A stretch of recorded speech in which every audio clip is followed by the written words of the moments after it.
Welcome back to the show, everyone. Another episode of Special Not Rare. Today's guest, we got a professional heavyweight boxer. This guy's on an 8-fight winning streak, record of 16-1-1. I want you guys to welcome to the show, Adam, All-American Stewart. Just by your answer, sweetie, I can tell you go, this is classic. Yeah, right, whatever. Here's what is on your mind. I'm a big, arrogant, big mouth fucking asshole, right? And you want to destroy that any way you can. So, Adam Stewart, man, welcome to the show, dude. Thanks for coming to the show, man. This is an exciting one for me. I've been wanting to talk to you for a while. I wanted to highlight some of the stuff you've been up to. So I want to say thanks for coming. Yeah, I appreciate you having me. I think it's always important just for two men to get together and talk. You know, there's a lot of power in that, and it's always good stuff. So I was excited, looking forward to having seen you in how many freaking years. Yeah, dude, it's been a long time, and you've been up to a lot of stuff. Yeah. So that's been exciting for me to watch you, and I've been proud of you, man. I've been rooting for you, and the more and more I find out about you, like I'm rooting for your family. You know? Yeah, I appreciate that. It's really big cool, time, man. So we're gonna jump right into the stuff you're like super notable for now. You know, is the boxing stuff. Yeah. So I want to ask you about boxing. I want to ask you like how you got your start, and maybe just like the timeline of it. You know, there's a lot of interviews with you out there already, and I want you guys to do your homework on this guy because he's got a good story. But so just give me the timeline on like how boxing came about. I know it's a long story. It is a long story. I'll try to keep it short, so we're not here for hours, man. But I grew up just a street kid, you know, and I went out to Kansas, played some football in 2009 and 10. I ended up getting my scholarship pulled my senior year of college, and I got into fighting 2010. I trained for 3 weeks and I had my first fight. After 3 weeks. Was that scary? No, you were into it. I was just an angry kid. I was mad at the world, so I just wanted to be violent. But you were ready for that fight, though? As far as training goes, you're like, fuck it, you didn't care. Yeah, I didn't care. I was like, I'm used to fighting on the streets. I was like, this is a sanctioned thing, like in a whole like arena, and I was like, I don't care. I'll do it. My coach is like, you're a big, mean, nasty dude. He's like, just go out and street fight this guy. Yeah. So that's what I did. I think I worked a 12-hour night shift at a dog food warehouse, like making $7.25 an hour the night before. Like I had just lost my football scholarship. I was like, yeah, I was just like, times were tough for sure, but my coach called me up. He's like, this fight opportunity came up, and he's like, you're a big, mean, nasty dude. He's like, just go street fight this guy. It's an MMA fight, 30 minutes away. And I was like, all right, cool. So, I went in there, and he's like, just think about every mad thing you've ever had happen to you in your world. Just think about all the anger and rage. And I thought about it. And I just got so mad in the back, like waiting to go out there. And I went out there. That shit worked? That advice worked? Yeah, it worked. Like with rage, like, Later in my career, like it's definitely switched. I just don't go in there because you're just crazy. You make crazy mistakes and whatnot, and you just leave openings and so much emotion. In the beginning, that's what you had. In the beginning, like this guy had no fights. Like, I think he was like a jiu-jitsu guy. He trained jiu-jitsu for like a few years, and I was just like a street kid. And I went in there, and they made us touch gloves, and I was just like went at that guy like a madman, and I ended up catching him with the left uppercut and knocked him out in 41 seconds. Damn, that's pretty cool. That was 2010. December of 2010. I've trained in a gym for 3 weeks before that. Knocked the guy out in 41 seconds. It was called Seasons Beatings right before Christmas. Damn. Yeah, in Joplin, Missouri, 2010. So that was my first ever fight, 2010. That's a pretty cool fucking name for an event or whatever. Seasons Beatings. Yeah, right before it was like you read that, you're like, sign me up for that shit. Dude. Yeah, similar. Yeah, dude. Yeah, so then that was like your very first fight. Very first fight. And then you knew from there, like, I'm doing this. Yeah, for sure. And that coach, like he was like my custom model. Like Mike Tyson had that custom model, like the little old guy that like spoke life into him and gave him confidence and whatnot. Like that's what Bob was to me. Bob Sprague, shout out, Pittsburgh, Kansas. He's the one that introduced me to the fight game. So I just stayed in the gym, and then I ended up getting a phone call from my junior college football coach, Jason Jewell. He's been a big role model and a big part of my life too. But he called me up and he said, hey, there's this Olympic heavyweight program in Los Angeles. They're looking for heavyweights 6'3" and taller and 220 pounds and heavier. He's like, they came to our school to Glendale Community College where I play football at. Yeah. And he's like, they asked me if I knew any tough guys, and I said I know one big dummy that likes to get punched in his face. His name's Adam Stewart. So he's like, I gave him all your information. That's funny. Like, I gave you all your information. He's like, don't screw this up like you screwed everything else up. Damn. And so, sure enough, they reached out, and flew me out to Los Angeles with 19 other guys. So they brought 20 guys, and they picked the best 5 guys after some testing and assessments. Damn, dude. So I moved out to Los Angeles summer of 2011, and that was a Olympic program for the 2012 Olympics. So I got an awesome boxing foundation. Like I got there in summer 2011, and like 2012 Olympics, like I wasn't boxing long enough to go to Olympics or anything like that, but I was a part of this program. Right there, yeah. And the experience I had, some of the guys that've been there for a few years, I would spar with and train with, and it was an awesome foundation. And Learned a bunch there. A whole bunch, and there was like Evander Holyfield and Sugar Ray Leonard and Henry Tillman and Courage Shabalala, like all these like former champions and world champions, gold medalists. They would coach us like 6 days a week. Damn, 8 hours a day.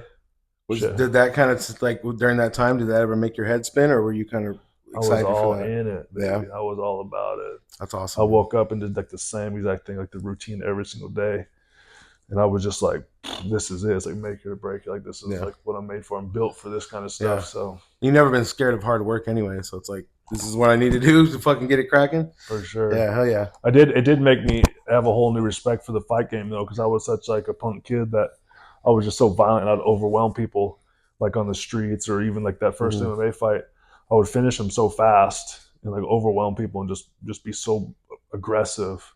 But once I got to that program, there was guys that had a lot of we can deal with that. They're boom, boom. They're catching, blocking, and hitting you back just as hard. And you're like, whoa, I'm not used to this. So that humbled me a lot and settled me in for sure. And I was like, all right, there's definitely levels to this stuff, and I better figure it out. How interesting, dude.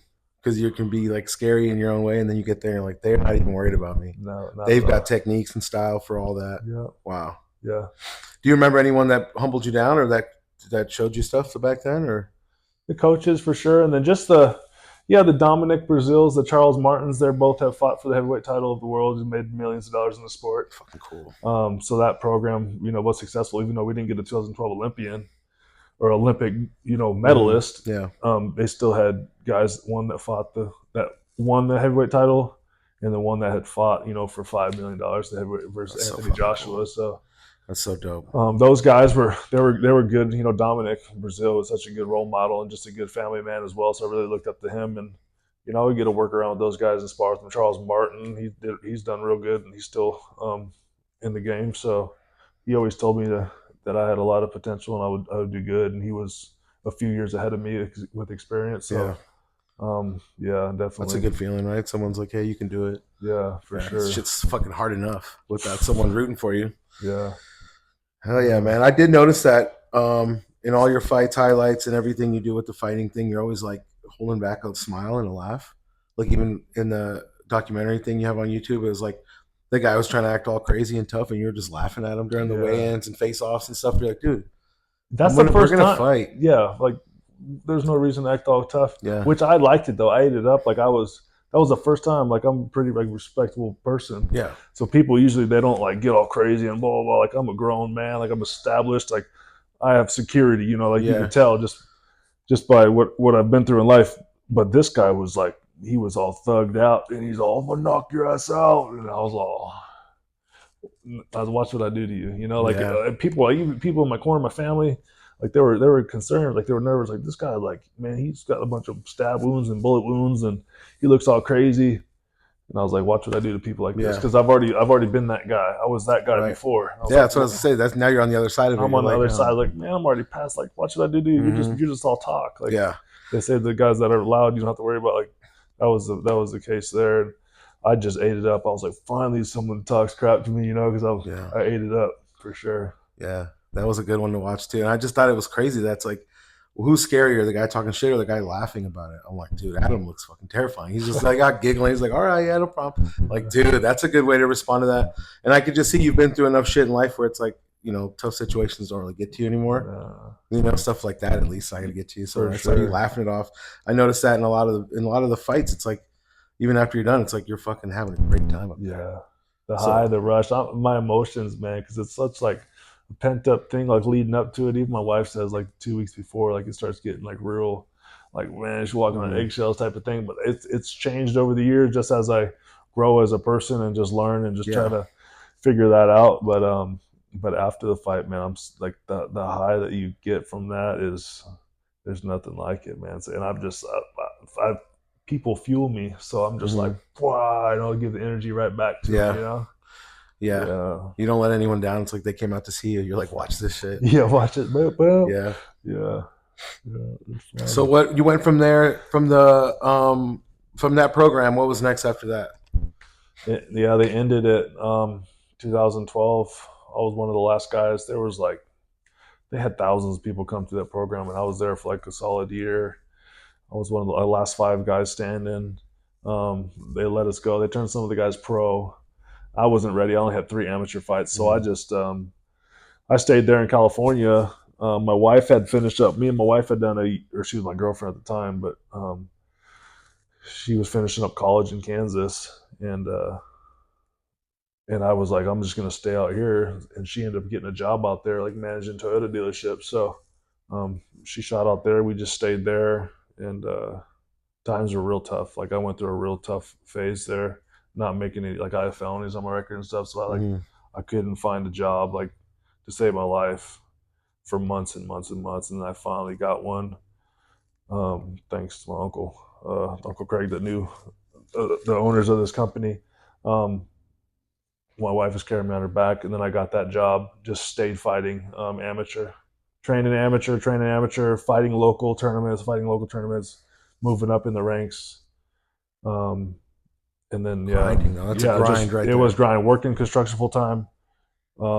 Fiance, she ended up proposing, so I've had a fiance, and then just a fighter. And then 2016 came around, and I was just ready to turn pro. I was like, let's start making some money in this stuff. So I had my first daughter, and then had my pro debut. Yeah. That was like I said, I was watching your documentary, and I think that was a really cool part when they did that, because it was like a big culmination thing, and that was like another point where it's like, man, I'm really rooting for this family as a whole, because they showed everyone's sacrifice that goes into it, like your wife, and then you got a bunch of kiddos, and like also the family too around you, like you've got just surrounding auxiliary family around that's always down, always at the fights, always wearing the gear, It's huge. There's so much that goes into it. I can't wait until I have my big breakthrough fight. I know it's coming soon, but once I have that big breakthrough fight, that really that's a big payday. I know it's gonna be just the emotions and stuff are just gonna be crazy. I think about I dream about it all the time. Like I know my time is coming. I just got to keep on putting in the hard work.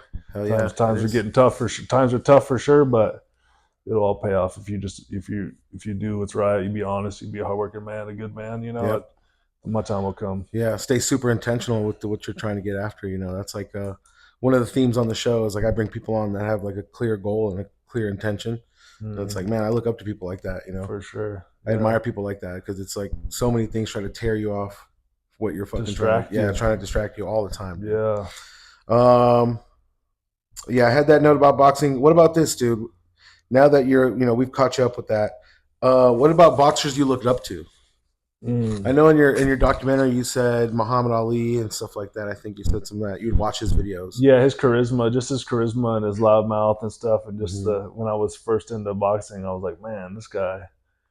Another guy, nothing phases him. Seems like, right? For sure. He just handles all the pressure. Such a character, and just light and fast and a little undersized, but still he can just whip guys and get in their heads. Yeah. Roy Jones Jr. was huge. Yeah, that was more our era for sure. For sure. Yeah. Lennox Lewis. I kind of keep his style and have his style. I really like him. But as that, those are all as fighters, not really as I really look up those guys like as people. Okay. Yeah. Yeah, that's a good way. Yeah. As fighters, I appreciate their skills and what they did in the sport, and I like learning and watching their style and learning from them for sure. Yeah. Okay. Yeah, but we're not looking up to too many of those. Some of those guys were savages outside of the. Yeah, man. My wife, because I said that about Ali, and she's like, he was this, and he had all these different wives and kids, and this and that. I'm just like, I forgot about that. I was like, that's not what I'm looking up to. I was talking about the rope-a-dope. Yeah. Another question I had about boxing, dude. Do you do anything you can share with us, like preparation-wise before the fight, like mentally? Like, do you meditate? How do you keep in a good space? Because like I said, that's one of the hardest things for me is keeping a good attitude during things that are hard or whatever. Yeah. Reminding myself how lucky I am and stuff. But I can see it on your face where it's like your gratitude is big in there. Huge. Yeah. So what do you do to meditate? What do you do to get in the mind space, the right mental space? I just try to live a pure life, man. I try to live a pure life. Definitely visualize for sure. A visualization. I'll do that. I'll do in those hyperbaric chambers or those salt float tanks and visualize. I'm getting more and more into that. But just from where I've came from in life, that in itself has just been like, this is what you get to do every single day. Like you get to wake up and be freaking strong and capable and train with a bunch of other badass dudes that are professional fighters and just surround yourself, like they say, like you are who you associate with, man. That's so true.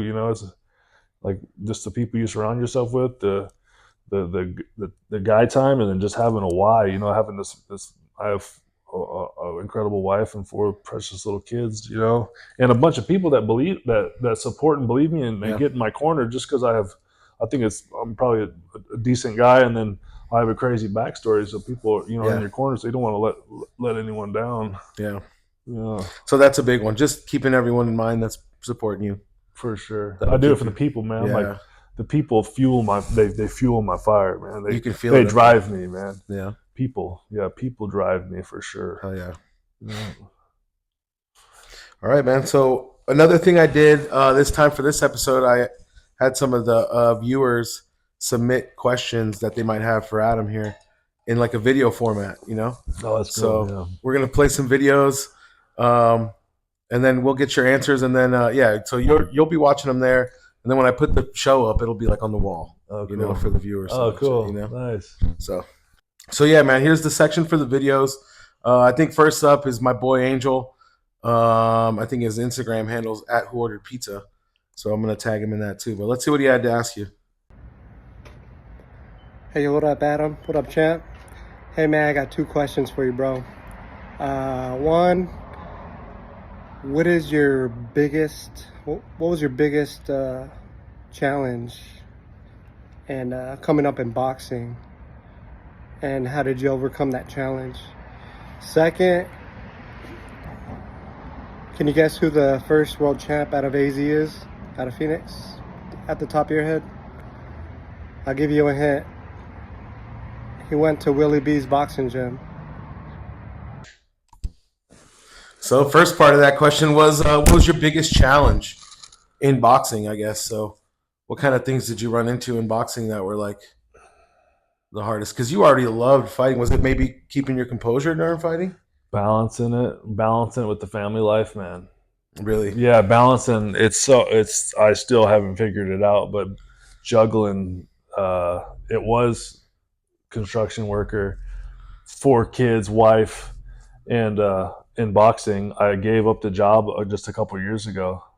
I only had 3 kids at the time, but it's just that balance is so hard to know, to keep everyone happy and keep the wife good and allow her time for stuff, and then me to get the right training and recovery and sleep and balancing with the kids and their schoolwork and the bath time and man, because you don't want to be. There's stuff you don't want to miss at all. It's like non-negotiables, right? I didn't have the dad present, so I'm not going to be that guy. So it's like I'm doing everything I can to like I can juggle pretty good, man. But this is adding a couple extra ones in. It's like it's a lot of spinning plates. Yeah, dude. Yeah. Okay, so that's a good one. What about the second part of the question was? Can you guess off the top of your head who the first champ from Phoenix? I'm gonna look it up. I forgot the answer. I don't know it. Dang it! I've been training at Central Boxing Gym too, and they have like the murals on the wall. And we were just talking about this with my coach. And so this came up recently. It came up, and he said Willie's Boxing Gym, Willie G's. You know that gym? No, the name sounds familiar. David Benavidez. Is it Benavidez? I don't know if he's the first. Youngest super middleweight. The youngest. He's bad. He's a bad man for sure. I used to train with him in Long Beach at Hill Street Boxing Gym. Yeah, he was living above the gym. Damn. Yeah, David Benavidez is tough. He was young. young and just It's not tough. Carbajal. We all know that guy. Little hands of stone. Michael Carbajal. I know him. Dude. Yeah. He told me the answer, but I forgot to write it down. Yeah, we'll pull it up. That's my bad. I should know this stuff, but that's a good question. Dude, I'm telling you, that was a good question. So I'm telling you, I was digging deep. I think the next one is from the boy Derek here. It's going to be a similar one. Yo, what's up, Adam? It's your boy from the Birds with the Bars, Rose Williams. And I wanted to ask you a question about how you keep your personal motivation alive throughout the years. I find with my art and making music and getting older, all the responsibilities, the less time that I have for my art, the less energy I have due to these responsibilities. There's some times where it's hard to stay motivated or, you know, put that art in front of everything else that's going on. So how have you done that over the years? It's something that a bunch of us would like to know, I'm sure. And shout out to everybody at the show, man. Shout out to everybody at Special Not Rare. We love y'all. Appreciate it. So yeah, it's another similar one. Probably it's like, how have you got any tips and tricks? Like maybe boil them down to, like I said, the non-negotiables, like things you can't miss, right? Put them on a schedule. Yeah, this is my wife. Actually, I used to work at that dog food warehouse, $7.25 an hour, 12-hour night shifts, and she had her friend, like a photographer, take pictures of this warehouse, and she printed it out for me and like put a quote on there, like it's hanging up in our house. Ooh, that's nice. And that's like a reminder, like you can be a freaking professional heavyweight boxer and take care of yourself every day and be a gladiator and an entertainer, or you can go back to the freaking dog food warehouse for $7.25 an hour, 12-hour nights. So I was like, it's just that reminder, you know, and having a solid partner and just being hungry to grow. You know, I always say that 1% better every single day, man. Like I'm just so hungry to grow and like it's my health. It's like protecting my brain, you know, like all that stuff is just like I'm freaking jacked up about it. Like I'm motivated. It's a lifestyle. Like I guess I've just made it a lifestyle. I've just added it into my life. Yeah, that's what it sounds like. It's like give yourself so many things that you love and care about that you won't. It's like you can't back out of them. You know? Yeah, I don't feel that. Like I've given myself too much of a load to carry, you know, and that's good. That's one of the things in life that you find out. It's like you have to carry your fucking burden, you know, for sure. Carry your weight, you know. Yeah. Yeah. Hell yeah. That was a good question. That's cool. Good one, Derek.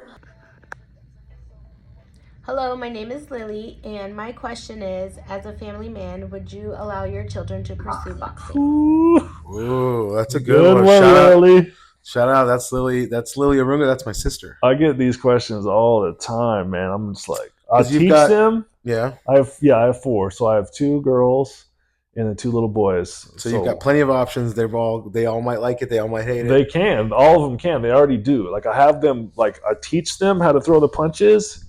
They have to. Like if you're capable, professional, capable and knowing how to throw a 1-2 down the pipe if you ever have to. Yeah. But for them to get into the sport, no. This sport is too rough. It's a grind. This is a rough. Like you have to go through tough things in life, and it's just if you don't want it as much as maybe you do, it's going to be tough, right?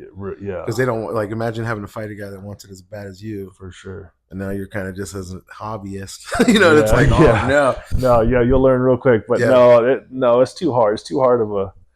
And then just on the body, and then just the people involved, like it's just a grimy. Yeah, it's a grimy game. And you're doing it so they don't have to, right? You're doing it for sure. Hopefully, they don't have to do anything. You'll be hanging, spending your money soon, dude.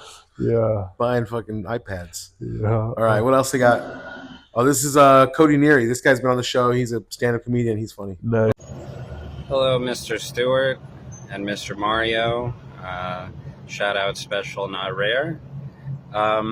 My question is, when you're in the ring and you knock someone down or knock them out, do you ever feel compelled to taunt them or stand over them because you bested them? Or is that just some street nonsense? Thank you, guys. What do you got? What do you say about that? Oh, Now, I already kind of know the answer because I've seen your highlights and I've seen the pictures you guys post and stuff. yeah. I don't want to. I'm not trying to like anything against them, but just like all the hard work that went into it, and Yeah. me just landing this perfect punch or setting this up. Yeah. I just get all the energy, like all my high knee, or just I usually just do like the flex and like the yell. Just what like, do you guys? What do you call it? The All American? The All-American. Give me the All-American real quick. Wow, big old red, white, and blue trunks, Yeah. and just do like the most muscular dude. flex. I eat that shit up, Wow. dude. I'm such a patriot. I'm like, yeah, dude. The war cry, man. Yeah, I'd let it out, and I feed into the crowd, but they get the emotions. Like that's when it hits. Like as soon as you knock someone out cold, and they're just like laying on the canvas, it's just like, all right, now I just let it all out. Yeah, it's for sure done. The work's done. For sure. But yeah. Hell yeah, dude. That's cool. That also reminds me, that it gives me an idea too to ask you, does it feel better if it's like I mean, I don't even know if it happens as an accident, but when you're setting something up and it comes through like you were training or you were setting it up in that moment, does that feel better than? Yeah, a lot of times too is when you knock them out like you weren't trying to. Okay. It wasn't trying, like if it comes type of thing, and it's the punches that they don't see is what knocks them out. But if you and like really like loading up and trying, like usually they can see that and they can brace, and that doesn't knock them out. But it's just when you're just flowing and you're just kind of in that zone and you hit them with the perfect shot that they don't see, or you blinded them with the jab first and then the right hand just lands or whatever. The ones they don't see that knocks them out. So it's always like a lot of times it's surprising. It's like, oh, I didn't even throw that thing hard. Like, where'd he go? Yeah, that used to happen in the amateurs all the time, and then you start settling down more and getting more focused in there, and like you can see, like, okay, yeah, I get it for sure. But wow, yeah, that's interesting. Yeah. What's next here? We've got a couple more, I think. All right, quick question, Adam. What's the toughest thing you've ever faced outside the ring? Oh, that's a good one. That's my buddy Jason Golden. Toughest thing outside the ring. Yeah. And if you notice, a lot of the stuff I've seen about you online, you know, they kind of bring up your past. I wanted to make my show more like celebrating what you're doing now. Yeah. You know what I mean? Yeah. Like, I don't want to make you dig back. No, that's yeah. You know, because I think you're doing so good now. It's like, you know. Yeah, talking about that, like going through that though, like going through all that past stuff and talking about it. Like I've heard this. It's the best way through something is to go through it. So getting here and talking about it and opening up about it, like which I've done multiple times. I've just been like an open book and just spilled my heart out about all this crazy like stuff that I've done in the past, and drugs and violence and jail and all this stuff. Like I've and that's helped me grow as a person for sure. So that is good. But yeah, I understand what you're saying. You know like, what I'm saying? Yeah, like we don't even bring it up. It's like there's enough of that out there. Like watch his documentary, watch the interviews he's done. Yeah. That's work he's put in. Yeah. And now we're here, you know. The hardest thing I've dealt with outside of out of boxing. Yeah. Shoot, man. It's got to be the jail stuff, right? Jail time, yeah. That time. Because that just seems like not pleasant, even for a big, nasty, tough guy. It's still you don't get to do what you want to do, though. Yeah, I was terrified the first couple of weeks until I kind of like settled in, like figured it out, you know. Mm-hmm. But yeah, going to jail, getting charged as an adult for armed robbery and aggravated assault as just turned 17 years old. Yeah. And then they were telling me I'm looking at 7 to 21 years. Like they had to do something because you had a sword. Yeah. You know what I mean? They're like, hey, this guy's a Viking. It's a throwback. I think he's a time traveler. Yeah. You know what I'm saying? This guy is. Yeah, that was tough, man. Being a young kid going to jail, Yeah. stripped away from high school, my family, my football. You know, that was, I ended up doing a year flat in county jail, turning 18 in there, going over to the big house. So, yeah, that'll be it. I was going to say, or marriage. You know, marriage is super tough. Yeah, that is another one. We're going to get to that. Yeah, that's another one. But that one, at least, it's pretty rewarding. You know, you can see the rewards. Jail is like, I don't know. Not everyone gets any benefits out of that. You know, some people. You did a good job in there, but learned my lesson. You were learning stuff, and I think you got to meet Arpaio. That was cool. Oh yeah. What was cooler, meeting Arpaio, or I think you met Blake Griffin? Oh yeah, Blake Griffin, and I was a stunt double too in a movie. Are you serious? Yeah, I didn't know that. I did my homework. I didn't fucking know that. Yeah. Arpaio, that was nerve-wracking. I was this freaking little jailhouse kid, and I had to do a speech on integrity in front of him in order to get outside food. And it was like a Mexican restaurant, like catered to jail, and we all, like, you know, jail food is like green bologna and a freaking biscuit, you know, and yeah, that was cool. But yeah, the Blake Griffin thing, that was cool meeting him down in Manhattan when I lived down there. And then yeah, I was a stunt double for Blake Griffin. I had that picture and I was just on Craigslist like browsing and I seen something like looking for a big, tall, Mm-hmm. red complexion guy. And I was like, yeah, me. What the fuck? So I reached out and like I got to hang out with like Hillary Duff and Skylar Aston and all these okay. all these like big names in Whittier, California. We hung out in a bar and like they had this big goose. It was like a ice goose, Mm-hmm. and they would pour the alcohol in his mouth, and then they would shoot out his butt. Dude, they were doing these freaking chugs and stuff. You're and like, where am I? I'm sitting here. I was like, Hillary Duff is this guy and this You're person. like, bro, it was I like, made it. Yeah, it was I like made it, bro. Yeah, Yeah, I remember that was a long time ago, but I do remember when you posted a video with Blake Griffin. I'm like, oh, this fool's gonna be something. He's gonna be big. yeah, He's chilling with Blake Griffin. yeah. That was badass. That was cool.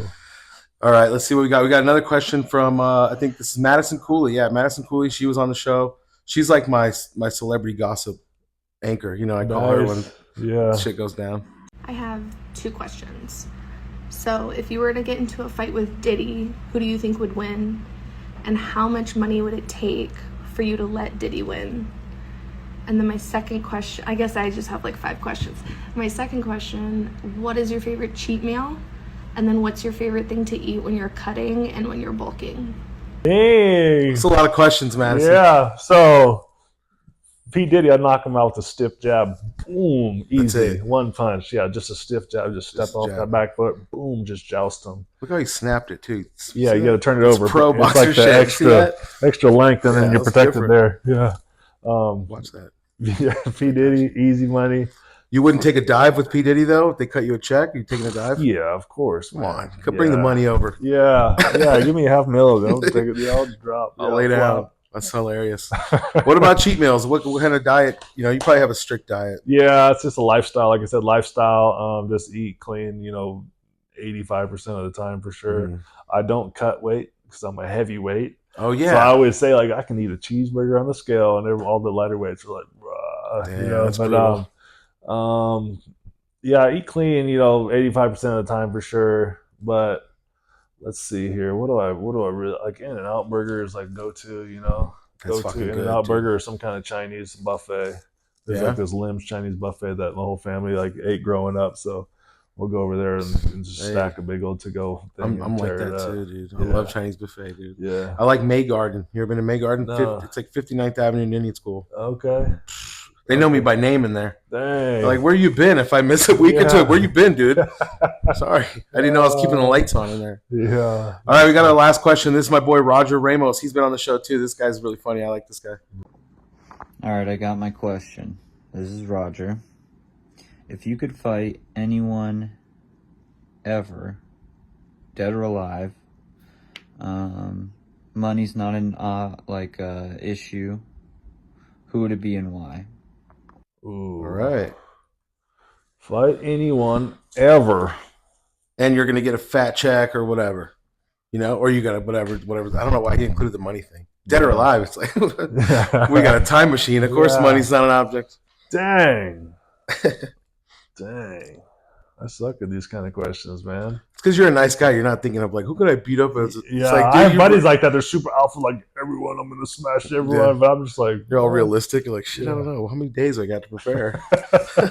I'll share the ring with Muhammad Ali, man. Yeah, dance around with him and see how that goes. You get to learn a lot, even if you lose. So much, and he's just a legend in the game, and such a personality. So that would You'd probably be cracking up at the shit he's talking to you. Yeah, You just start laughing. laughing at him. Like, bro, you're good at this. Ali, just because he's All such right, a we'll big go with guy. Ali. Yeah, legendary. Oh, I had a couple too. Just questions. yeah, I know. you reposted.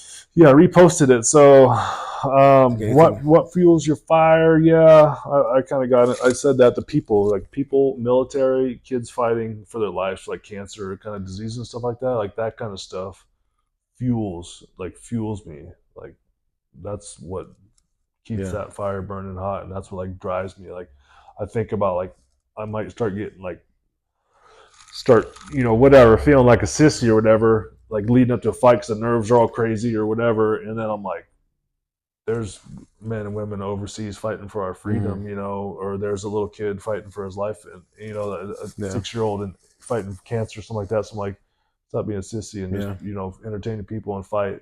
Yeah, you end up talking to people that are doing those more real fights like that, you know, like fighting for their lives, fighting overseas, and they're not even complaining. Right. And here we are complaining about what we're doing. Yeah. It's like these guys are doing it gladly. So for sure, that's get to a go good way home to to my look at it. family every day, sleep in a comfortable bed. Yeah. You know, like, no, I have nothing to. Yeah, so that the people, and then people going through hard times, like, really fuels my fire. Why did you choose fighting as a sport to pursue? Ooh, that's a good one. Why did I choose fighting as a sport?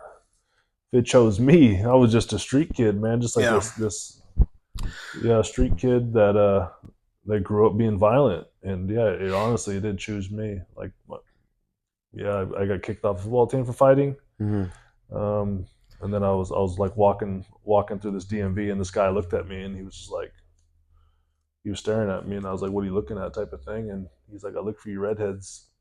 Do you fight?" And I was like, "Yeah, I fight on the streets." And he's like, "Come check out my gym." And he gave me his phone number right there, and I went to his gym the next day, and that's how I started fighting. So like it really did find you. It found me. Yeah, he stared at me. He's like, "I look for you redheads. He's the toughest ones out there." He's like, "My son's a redhead. He's tough." He's like, "You're a big, strong kid." He's like, "Why don't you come check out my gym?" And he ripped out a piece of paper, and I checked out his gym, and then I fought 3 weeks later. Yeah. Wow, interesting shit, dude. I always like to think, you know, people took a chance on you or whatever, like, hey, you look like a big meathead guy, but it's also they could see something else in you. You know, because the people that are in that business have seen enough big, strong dudes, you know? Yeah, for but sure. They, you know, because I've known you since before maybe even the stuff that was in the documentary before you went and did your sword thing. Yeah. You know, it's like you were always cool with me, nice to me. Yeah. I've never seen a side of you that right. you know, everyone else has seen, like the boxers or the street side or whatever. Yeah. I was just a kid in school. So I was like, you know, I got to see. So I think I still see that same glimmer, that same person. And I bet a lot of people have seen that coming up, you know. Like, no, it's my mom. She's such a saint. But like you said, like once I've met people and I know you, like you're safe. Like you're good. Like I got nothing but love for you. Yeah. But if it's a person I don't know or something, like that's when I would just like back then, like I would just snap if I don't know you or I didn't like something, or I just like would flip the switch and just be super violent. Damn. Yeah. But yeah, that all. Yeah.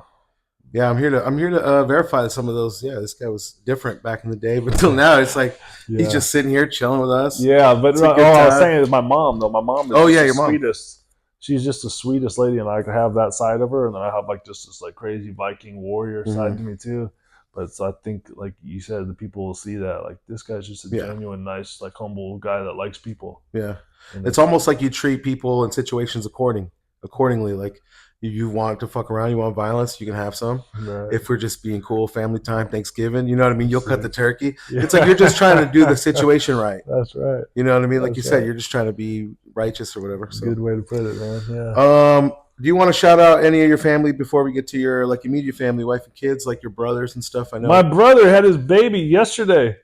Scott and Stephanie, shout out to you guys. Another precious, beautiful baby Stewart boy. Incredible that he was born yesterday, healthy, strong, 8 nice pounds, job, man. 15 ounces. Yeah, you do good work.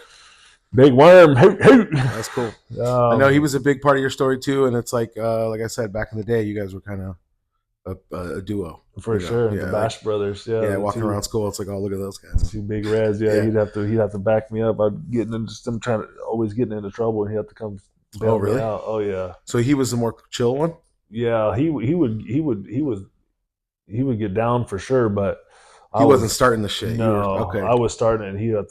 He'd get blamed for stuff I did. I get it. So he was just playing the big brother role. Big brother role. Yeah, and I would always. Hey, he played it well. I didn't know who was starting. I thought he was the one. I was scared of both you guys. Hey, man. Yeah. So yeah, dude. So I wanted to hit the brother thing too, but when I was watching your documentary, one of the parts that choked me up, and like I said, I started rooting for your family big time, is when they hit the part with when you met your wife.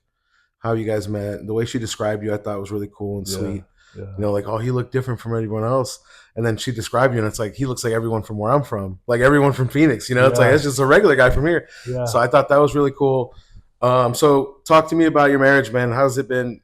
How big of a part has that been of your fighting success and stuff? It's huge. Your partner is everything. My wife is so rock solid. I look up to her. like I admire her. I was talking to a friend the other day about her. Like I don't tell her these things like as much as I should, or so I'm glad that she'll watch this and see. But like I can edit this out. you know what I mean? If we're gonna big her up too, we give her a big head. Yeah. No. I made sure to put her in the show because even on the documentary, your brother said, "Hey, what she says goes. If she says something happens, boss. She's boss hog, and it's because she knows she's got a good head on her shoulders. So. Yeah, it's funny. She was one of the questions too. She's like, talk about how much you love your wife. Yeah, see. But no, she's just a rock solid Kansas Midwest woman with good values, good morals. Shout out to her parents for doing a great job raising her, and no, just the ideal partner. And she definitely tamed the beast, and then showed me things, ways to operate in life, but it's a huge, it's like behind every like successful man or guy like doing good in life, there's this rock solid woman. And that's my wife, Catherine, for sure. The best wife, partner, mother, like so many people just like look up to her, like other women come to her for like advice and like mother stuff and this and that. She's just so dialed and organized. Yeah. Like, shout out to my wife, Catherine. Yeah. Shout out to you. It comes through. Like, you guys are a good team. I had those in my notes. Like, what a great team. When I watched that, it like choked me up. Yeah. I was like, damn, these guys are really doing it. And I really like that you guys are really open about it. Like, hey, this is what we're going for. Hopefully it works for us. Here's what we're all doing to make it work. It's like, damn, how could you not root for these guys? For sure. Like, we gave ourselves that 6-month thing once I quit my job. Yeah, you guys are not fucking around. You guys are taking the leap and stuff. I love that. Yeah. I did see you guys went to the fights.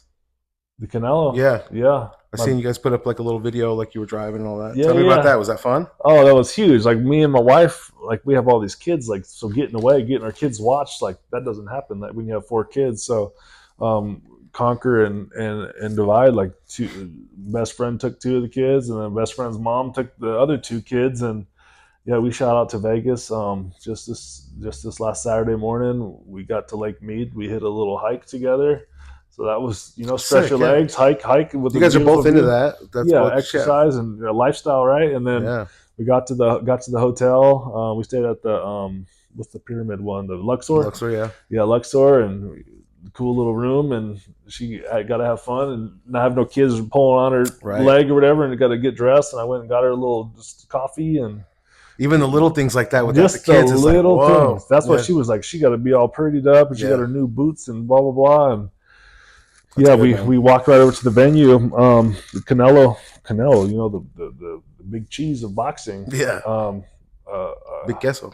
They gave me some tickets. The promotion gave me some tickets. So thanks for that. Boxing World, PBC. And my buddy Trevor was on the undercard against Caleb Plant, and he looked freaking awesome. He showed that he belongs with the top dogs. And then Canelo beat Berlanga. Yeah, we had a great time. You guys had fun though. Looked like we had so much fun. It was just us 2, and then we get to go back to the hotel, and just chill, dude. Be husband and wife, do all that fun stuff. Had an awesome breakfast the next morning, and then drove back and got our babies. Get it done like it was nothing happened. Right, we're back. We're back for bath time. Yeah, right. Yeah, it was good. It was important. It was good for us because I was going to go with some buddies, but then I thought about it and I was like, let me get our kids watched and bring the wife, bring the queen. Yeah, she does so much.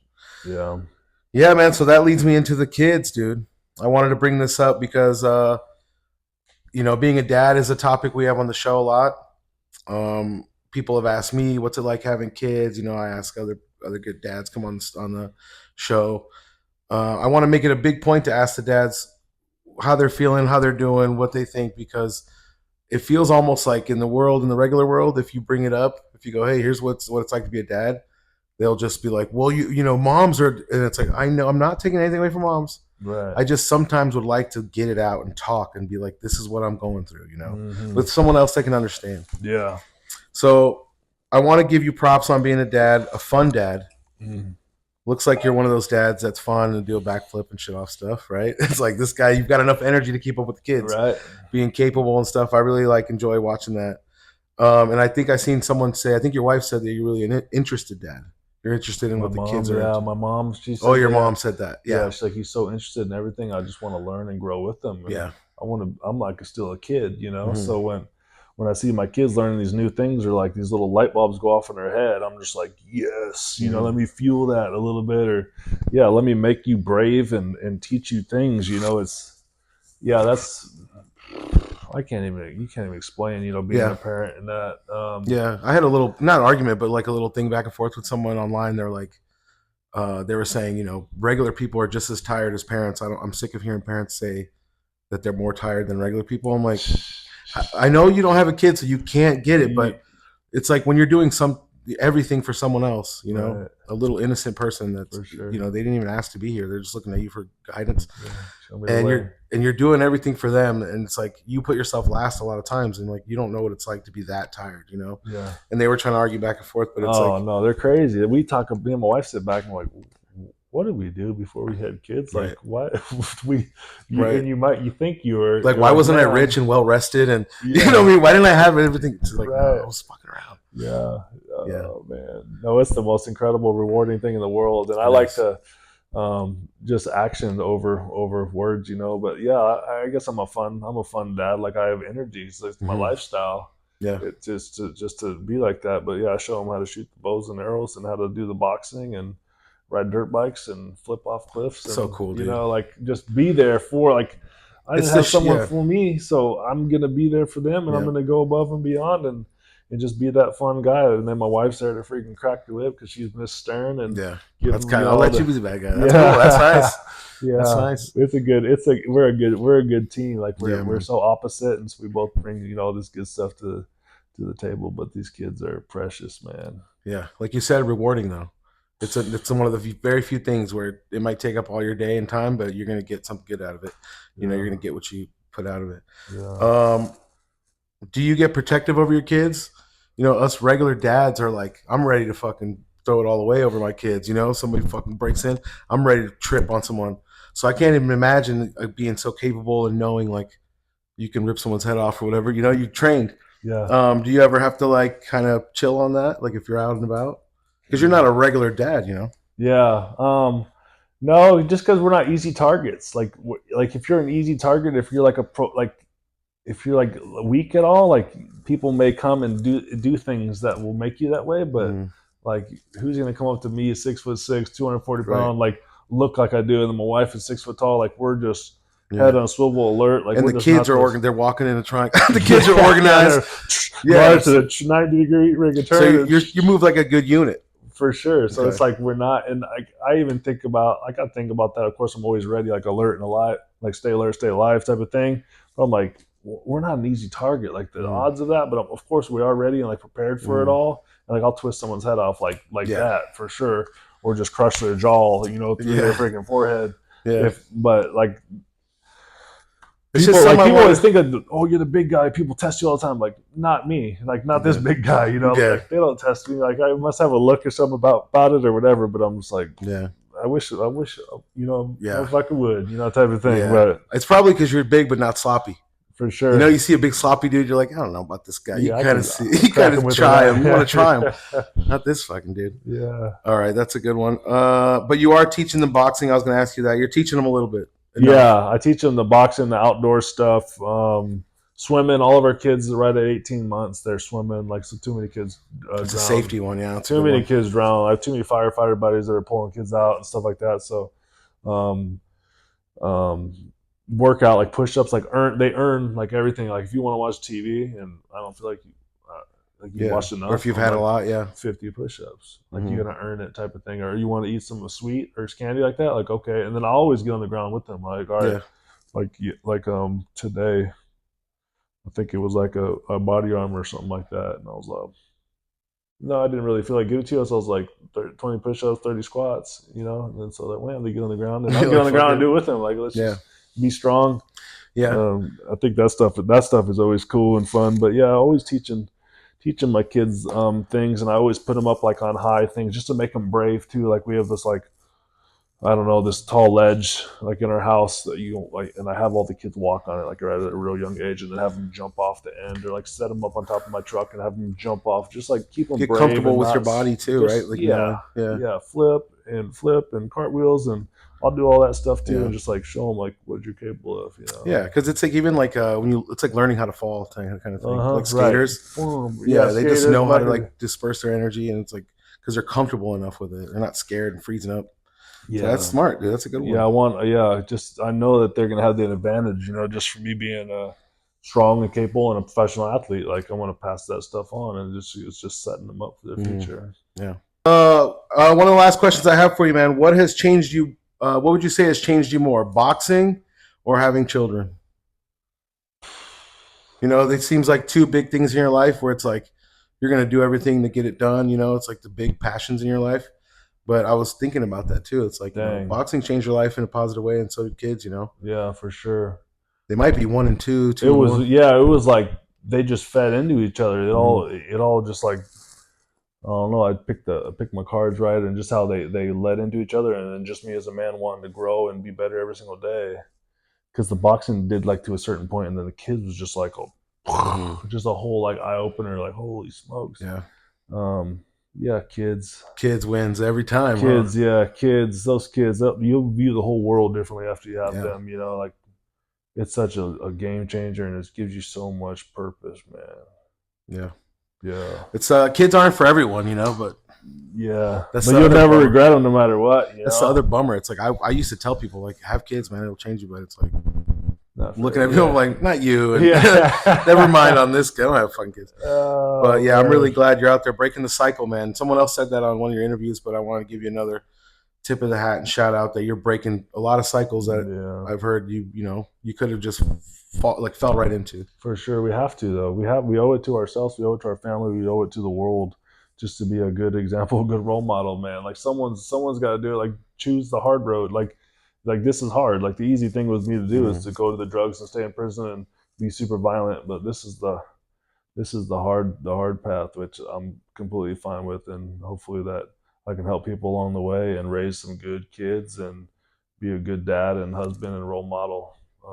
It's important, man. This world is at a weak spot, so we got to do it. We owe it to everyone. Yeah, you're doing your part, dude. Yeah, I think you're doing your part. Appreciate it, man. I appreciate the kind words and the positivity, my brother. Yeah. Well, man, thanks for coming on the show. I'm going to tell you to keep smiling through all the hard shit that comes through. You know, all the fights and all the training. Yeah, and that's what I'm taking away from your story, big time. Is like this guy's attitude.